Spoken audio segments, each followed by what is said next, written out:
Cardiff as I'm off to London today.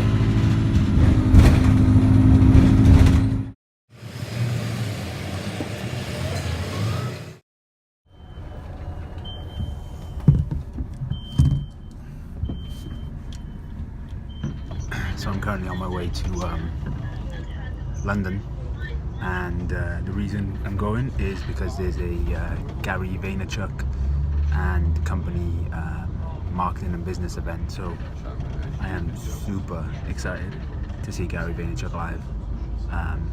My good friend Dan Meredith is running it. Jamie Alderton is going to be there, and a few others, so it's going to be epic.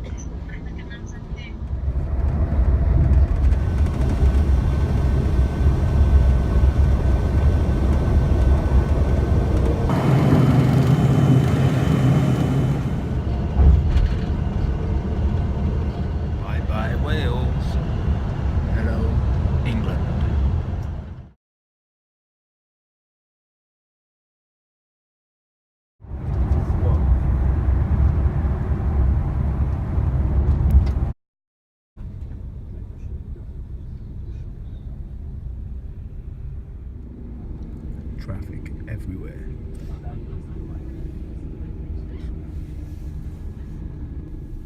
It looks like we found the cause of all the traffic. It's all these goddamn horses, ready for the Queen's celebrations. Just made it to London now to go get some Chipotle.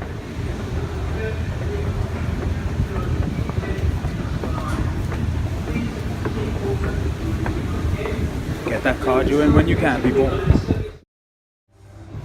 wouldn't be a trip to London without a mandatory Chipotle.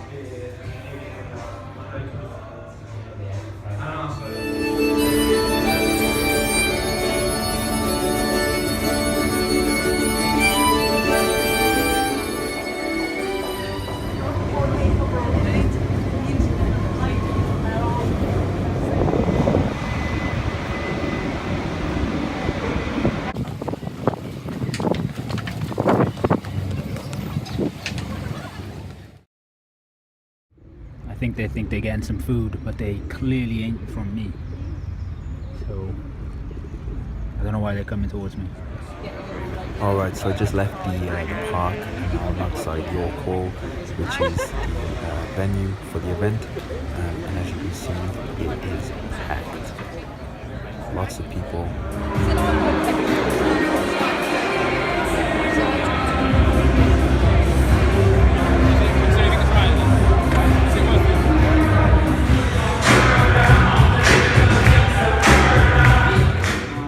Business partner.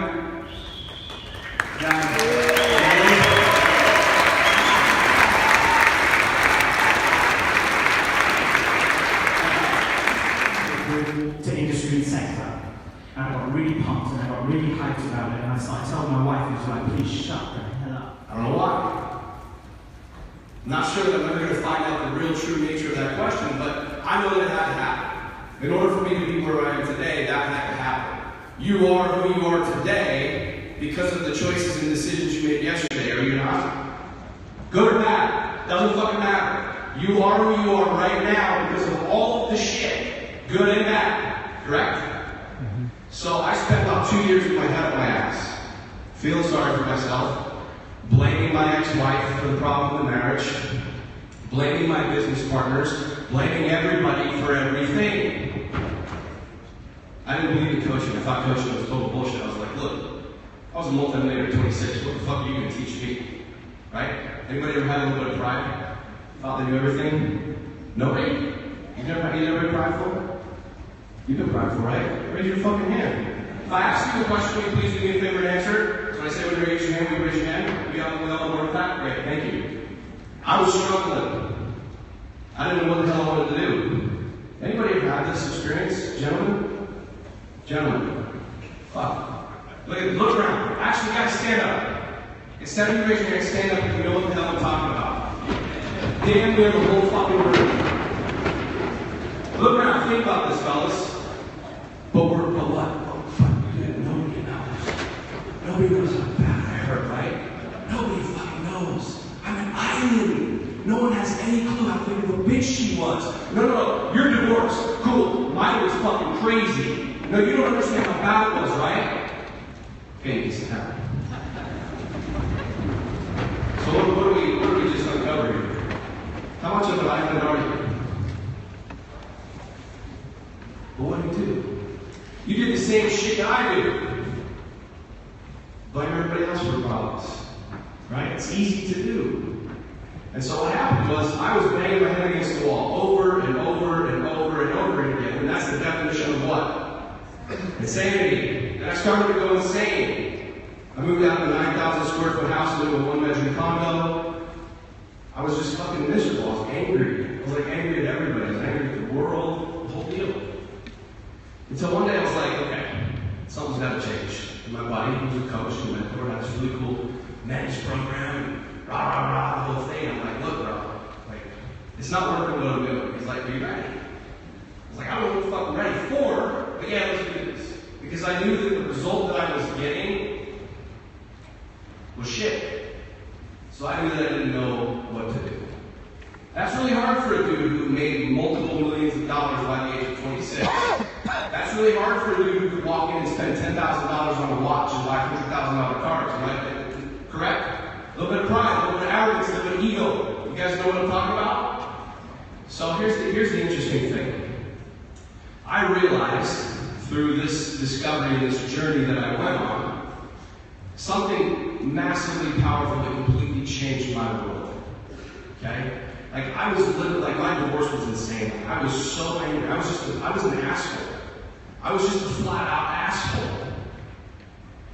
How many times have you called yourself an asshole lately? Fellas? Probably not, right? And somebody calls you an asshole and you're like, what? Right? I was just an asshole.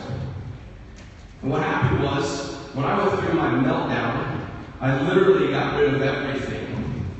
Like up to that point, I had flipped almost 3,700 individual single-family homes. We were literally one of the largest home flippers in America. But dude, I went through a bankruptcy, I went through a divorce, and it was public.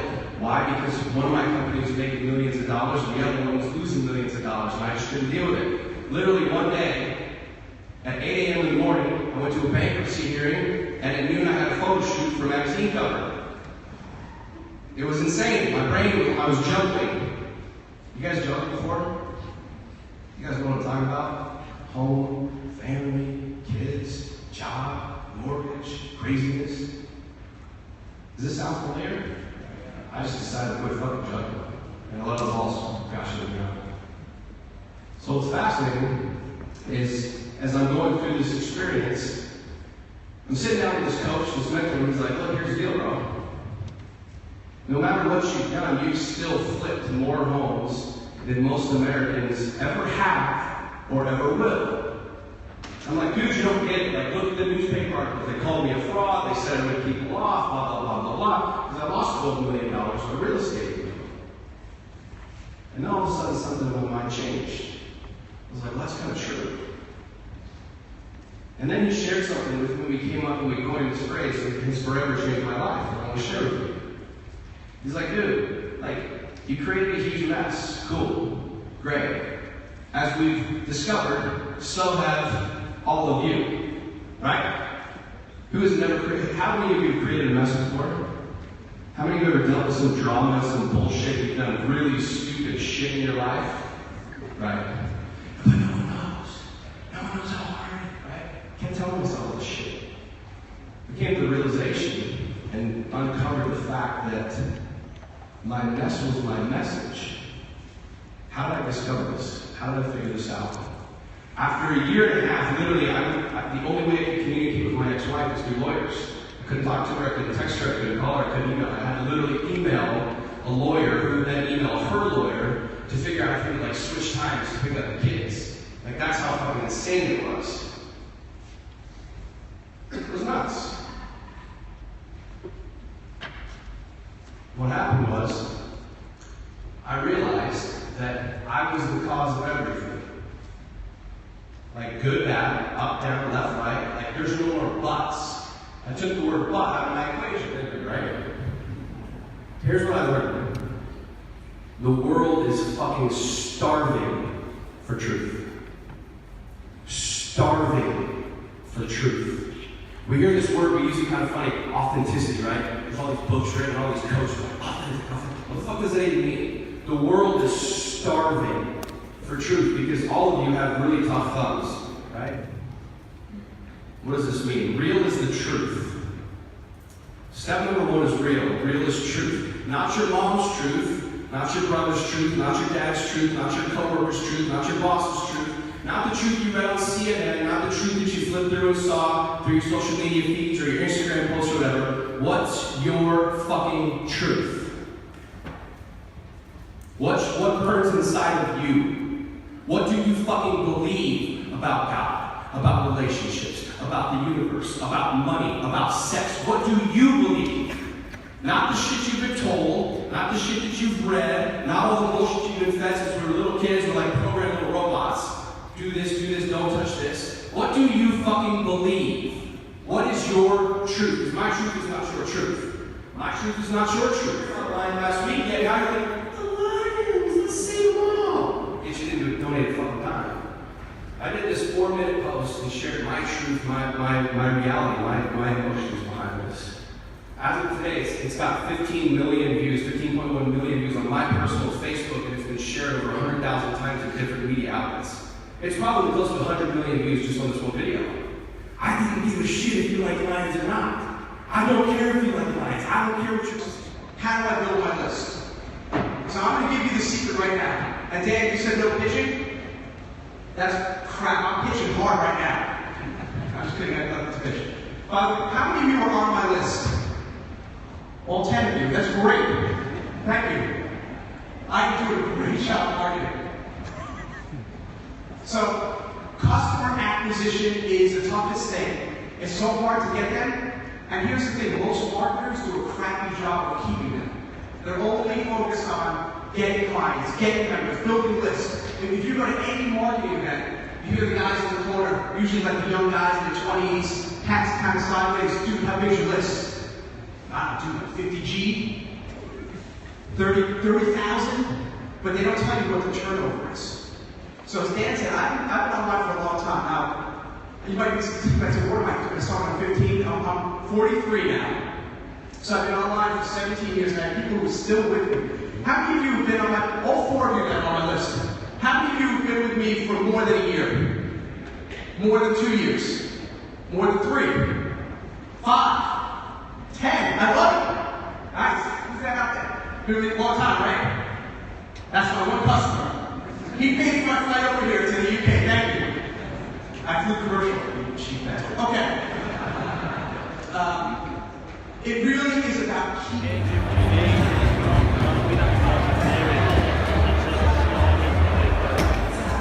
Marketplace, all of it's super interesting, but I think before I get into those details, and we get into those details from giving, my definition is not expecting something in return. Do I know that if I keep doing this show, and if I keep putting out content, and keep answering your emails, and replying to you on social, do I know that there's a benefit to me long term? Of course I do. I understand consciously that doing the right thing leads to good things, but I do not think of that. And I implore all of you to stop thinking of that on a micro level.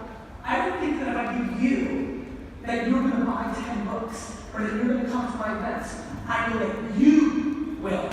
Do you understand? This micro and macro discussion is highly important, because when you decide to understand this at macro level and give as a net and let the chips fall where they are, you are a far more authentic version of yourself. You are providing far more value, and you are giving without expectation. When you are putting out content and making pretend that you're putting out content for your community only with the full expectation that that audience is then going to convert into your funnel, that you're going to make more money on than what you give out, you're a fuckface. Do the things you say on email, do the things you say in your ads, do the content that you put out in the world, how much do you believe in it? From you believing it versus how much is it being done for what the financial impact you want that content to do for you in a short order. That white space is going to separate the people that win at the highest levels, and I don't mean money, I mean life. Because one thing I want to implore on everybody is it's a funny thing in the US. There's been a lot of racial issues that have popped up in the US always, recently in the last year or two. And I've watched some of my friends post stuff on Twitter that really confuses me. Again, takes them from friend zone to acquaintance zone because I don't agree with that. And I feel like people don't act that way here. You got to the physique that you got to besides your DNA by putting in the work. But boy, do you want some passive bullshit 8-step process to make you $1 million fucking bucks. Fuck you! How do you lack the self-awareness to know that exactly what got you into that fucking six-pack is exactly what's going to build a meaningful business? Please wake the fuck up. Please. Which is right, because Snapchat skews young. Here's why it's wrong in one man's point of view, and I could be wrong. That's exactly what everybody said about Facebook in 2009 and left a ton of business on the table. If you were holding off right now because of Snapchat's age demo, the number one thing you have to understand is when certain platforms hit a certain level, they're on the way to aging up. How many people here are over 30 and have joined Snapchat within the last year? Raise your hand. On Snapchat, because you are not willing to put in the work to figure it out, you are flawed. You are out of your mind. And let me explain why. Even if Snapchat is a fad, which it's not, I agree, but even if it was, there's 125 million people using it right now at scale that you can siphon into your environment. By the time I got around to Snapchat, I already had 10,000 people following me because I brand in other places. You could break out on Snapchat, you could learn a mobile-first video environment because when the next thing comes out, you will have learnings from Snapchat on that. Back to my marathon analogy, you can't go run a marathon without running a 5K first or training for it. Just by being on Snapchat and understanding it, you will be creating behavior that will help you on the next medium. Please think about it. Love it. Okay. What about retargeting them within the environment? Don't like it. Respect.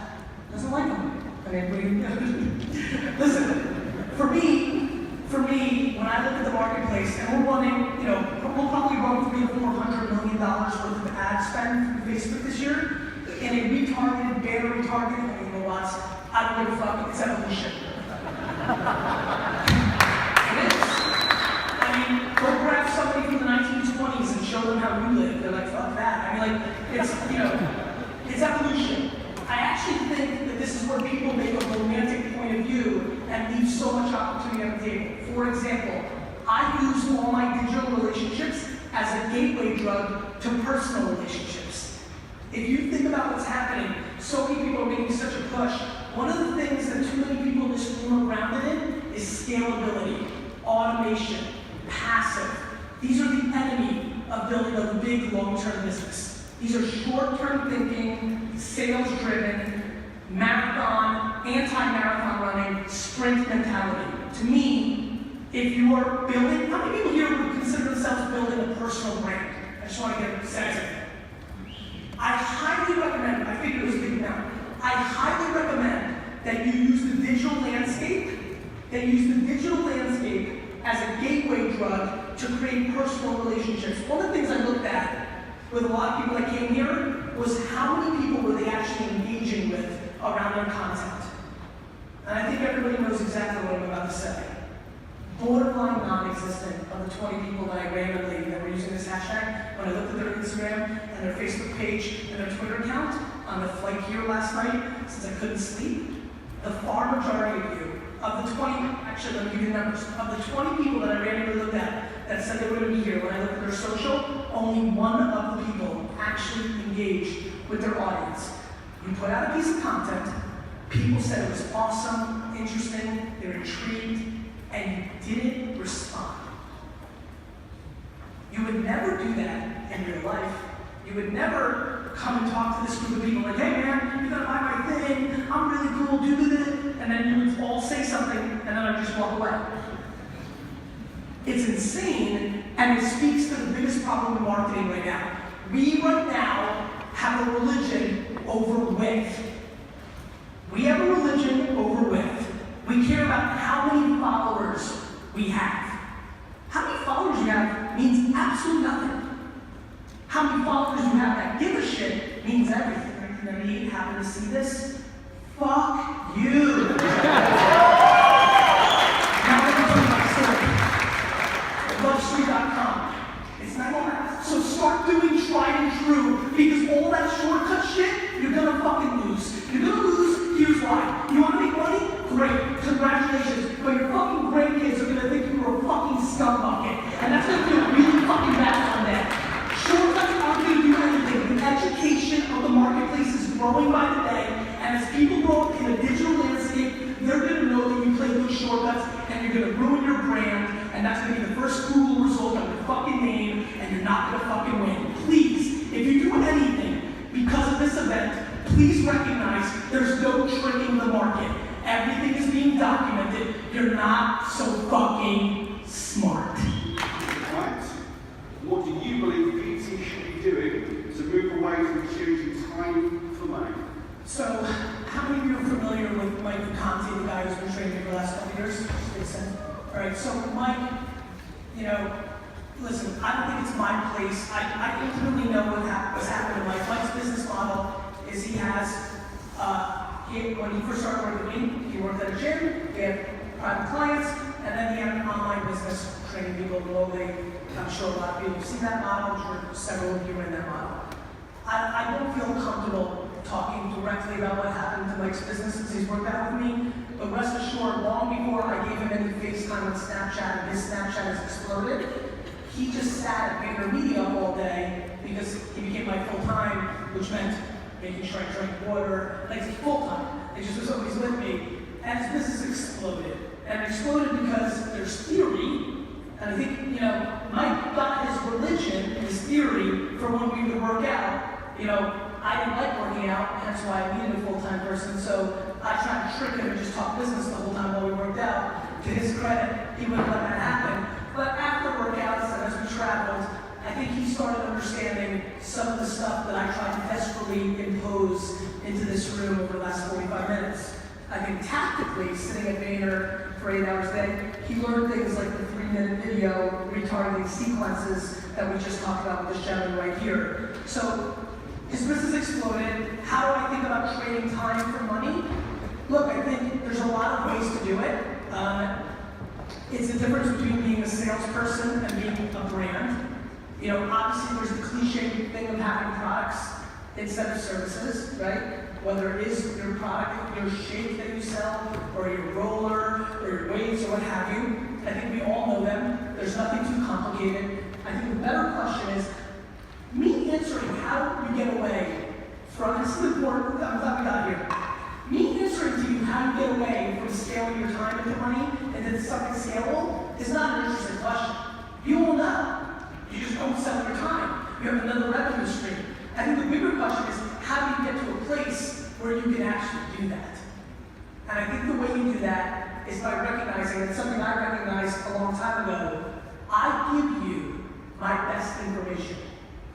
The best information I've got about marketing, I say publicly, every day. What I know is that 99% of you won't do anything about it. And what I know is that gives me the greatest leverage because I've become a brand, not a tactician.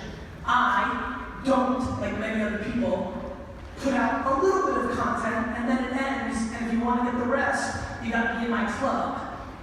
Or you got to buy my $980 ebook. Or you got to be part of my retreat on my fucking island. I don't do that. That's right. I don't do that. So, what I do instead is I just give it all away. And if it leads to a relationship, cool. I think the best way for PT to actually get to a place where people will buy their branded t-shirts or their branded dumbbells or whatever the fuck you want to do that's scalable, because there's a million things you can do, is by actually building an audience that will convert, predicated on you giving so much that you basically guilt them into supporting you. I sold 100,000 books of my last book because 50,000 of them sold out of straight fucking guilt. Yeah.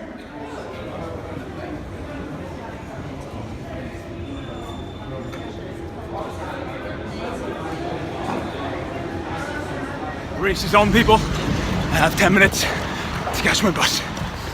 So I'm running to Victoria Coach Station. I'm gonna make it. And that right there is the benefit to cardio and being fit. You make it to the bus station 5 minutes before the bus is coming, and typically the bus is late. So now I'm on my way home. Made the bus, grabbed some food, you can't really see it. It's a ham and cheese croissant, 500 calories, to finish my day off nicely. And now I'm heading home to Cardiff. Alright, so it's almost 3 a.m. in the morning. Just got off out of the taxi and now heading home after a fantastic day in London with what can only be described as one of the best marketing events ever. So I'm gonna sign out now. Thank you for watching.